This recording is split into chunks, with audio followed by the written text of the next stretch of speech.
እናንተ ይቅርታውን ተቀበሉ የሚል አይደለም ክቡር ጠቅላይ ሚኒስትሩ ያነጋገሩ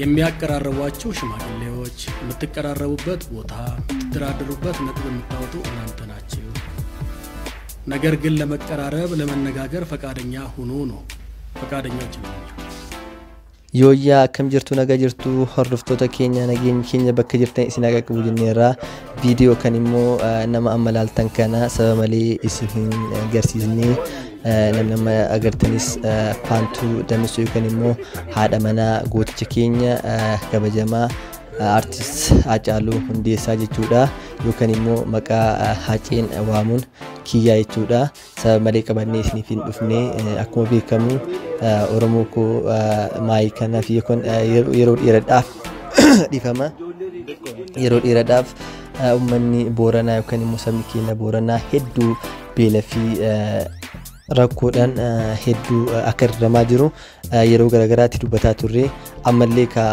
saba guddaa kana yookaan immoo saba Booranaa dhabuuf deemna beela fi rakkoo guddaa keessa akka jiranii fi ummanni keenya ummanni Oromoo addunyaa mareertan akka birmattanii fi akka gargaarsan bira dhaabattan gamanumaan ergaa keenya isiniif dabarsina jechuudha gara biraatiin dubartiin jabduun yookaan immoo Faantuu Damisoo haadha mana Hacee jechuudha antummaashiin ummata kanaaf qabdu yookaan immoo yeroo rakkoo kana keessatti ummata koo bira dirqama dhaabachuu qaba jechuudhaan maqaa faawundeeshinii Hacaaluu Hundeessaatiin gargaarsa hedduu Oromiyaa keessa yookaan immoo Oromiyaa godinoota garagaraa keessatti gargaarsa hedduu bishaan baasuu ummata beelan dhumaniif bira dhaabachuu fi wantoota gargaarsa garagaraa yeroo isin gootu ni agarra har'as akkasuma ummata Booranaa yookaan immoo ummata beela fi rakkoodhaan daramaa jiruuf bishaan baasuu fi kun akkuma isin argartan kana gargaarsa midhaanillee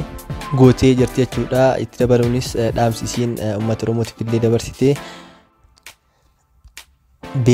beellama hin qabu faawundeeshiniin Hacaaluu Hundeessaa hawaasa keenya kan godina Booranaa hongiin akkaan miidhameef gargaarsa midhaan nyaataa taasiseera deeggarsi kunis kaayyoo faawundeeshinichi ittiin hundaa'e keessaa yogguu ta'u dhaabbatichi hojiiwwan garagaraa hojjetu keessaa tokko deeggarsa yeroo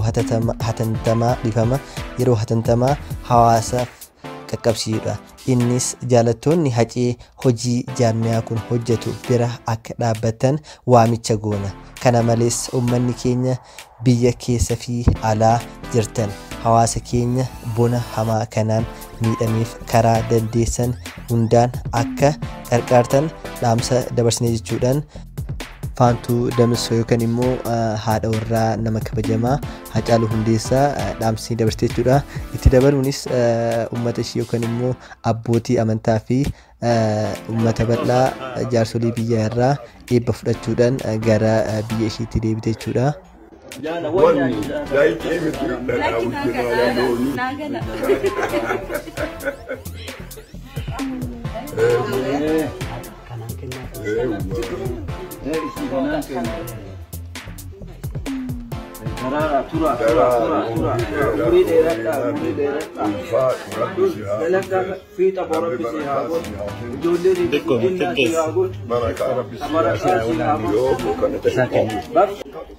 galatooni Oromoof siyaa jiraachisu Oromoof jiraadhu nuuf jiraadhu jennaani kara biraatiin dhaamsi an ummata kiyyaa fi ummata bal'aa ummata Oromootiif qabu immoo ummanni akkuma ammallee iddoo kana dura deessitime ummanni Booranaa ummanni bal'aan baay'ee beela fi bonaan miidhamaa waan jiruuf ummanni biyya alaas biyya keessaas akka tumsa gootaniif jedha yoo maqarshii fi wantoota tokkoon gargaarullee dadhabdan sagalee akka taatanii fi ummata Booranaa cinaa akka dhaabbattan isiniin jedha odeeffannoo biraatiin biyya Ameerikaa magaalaa Portland manni amantaa Ortodoksii Waloomaa Tawaahidoo afaan Oromoon guutumaan guutuutti tajaajiltuu banamtee jirti sirni baniinsaa irratti amantoonni argamuun gammachuu isaanii ibsatanii jiru. Amantoonni sirnichaa irratti argaman bataskaanni afaan Oromoon tajaajilu dhabamuu isaatii mana amantaa irraa fagaatanii akka turan dubbataniiru. Haaluma kanaan dura Washington DC keessatti bataskaanni Ortodoksii Waloomaa Tahaayidoo Fayyisaa Addunyaa yookaan afaan Oromootiin tajaajila kennu banamuun yaatama. Itti dabaluun sotaa yookaan immoo Minneapolis keessatti bataskaanni Ortodoksii Waloomaa Tahaayidoo Tulluu Raajota Phexrosii fi Phaawulos afaan Oromoo tajaajilu banamuun ni yaadatama. Ameerikaa keessatti bataskaanni Ortodoksii Waloomaa Tahaayidoo afaan Oromoon tajaajila kan Pootiraal baname isa sadaffaa kan yeroo sadaffaaf kan banamaa jiru jechuudha. Kun waan nama gammachiisudha. Maaliif afaan Oromoo babal'atee bakka hundatti amantaan kamuu afaan Oromootiin akka ibsu gochuun waan guddaadha jechuudha. Naannoo birootiin Guraandhala 17 bara 2023 hiriirri deeggarsaa guddaan Sinodosii sabaa fi sablammoota Ameerikaa magaalaa Washington DC'tti waamame jechuudha. Hiriira kanarratti Oromoo fi sabaa fi sablammoonni Sinodosii mana kiristaanaa Ortodoksii Waloomaa yookaan Tahaayidoo Itoophiyaa tumsan kan Washington DC fi naannoo ishee jirtan hunduu akka hirmaatan waamichi godhamee jira jechuudha.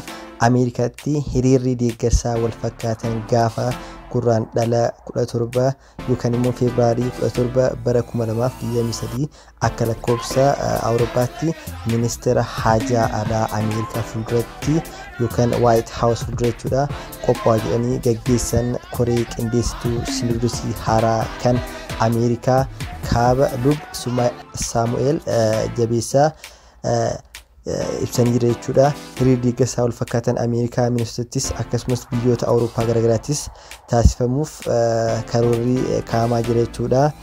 Dhuma irrattis waa'ee odeeffannoo wayitoo kan Sinodosii Oromoo viidiyoo ajaa'ibaa tokko isin affeeree adda baane jechuudha. Warroonni chaanaala kanaaf haaraa taatan laayik, sheer, ሰብስክራይብ gochuun maatii isaa isiniin jedha. gara ቪዲዮ ላይ እኮ የነበርን እኛ ነን። የተጠየቀውም ጥያቄ እናንተ ይቅርታ ጠይቁ እናንተ ይቅርታውን ተቀበሉ የሚል አይደለም። ክቡር ጠቅላይ ሚኒስትሩ ያነጋገሩን የሚያቀራረቧችሁ ሽማግሌዎች የምትቀራረቡበት ቦታ የምትደራደሩበት ነጥብ የምታወጡ እናንተ ናችሁ። ነገር ግን ለመቀራረብ ለመነጋገር ፈቃደኛ ሁኑ ነው። ፈቃደኞች ነን እኛ። ሁሉ ጊዜ የተባለውን ነገር ትቶ ያልተባለውን ነገር መጨመር ከእምነት አኳያ ትልቅ ነውር ነው በእውነት። እንዶ ሚዲያ አገኘው ተብሎ ስልጣን አገኘው ተብሎ አንዳንድ ጊዜ የቅዱስ ሲኖዶስ አባል ሊቀ ጳጳስ ነኝ፣ በሌላ ጊዜ ደግሞ አስተዳደር ነኝ፣ ሌላ ጊዜ ደግሞ ከሳንቲም ጋር በተያያዘ የፋይናንስ ጨዋታ እንደልብ ስላለ የሚነገረው ቃላት ከአንድ ሃይማኖት መሪ የሚጠበቅ አይደለም። ምክንያቱም የሀገሪቱ መሪ ታላቁ ጠቅላይ ሚኒስትር ናቸው የሰበሰቡን ያነጋገሩ። ይሄ ያተዛዝበናል። ታላላቅ የሀገር ሽማግሌዎች አባቶች ባሉበት፣ አትሌቶች ባሉበት፣ ታላላቅ የመንግስት ሚኒስቴሮች ባሉበት ቦታ ኮር የተነጋገርነው ህሊና ዳኛ ነው። ሁላችንም ማስተዋሻችን ይዘን አስተውለን ሰምተን አዳምጠን የወጣነው ቃላት በዛ አይነት መተርጎም ይሄ አምባገነንነት ነው።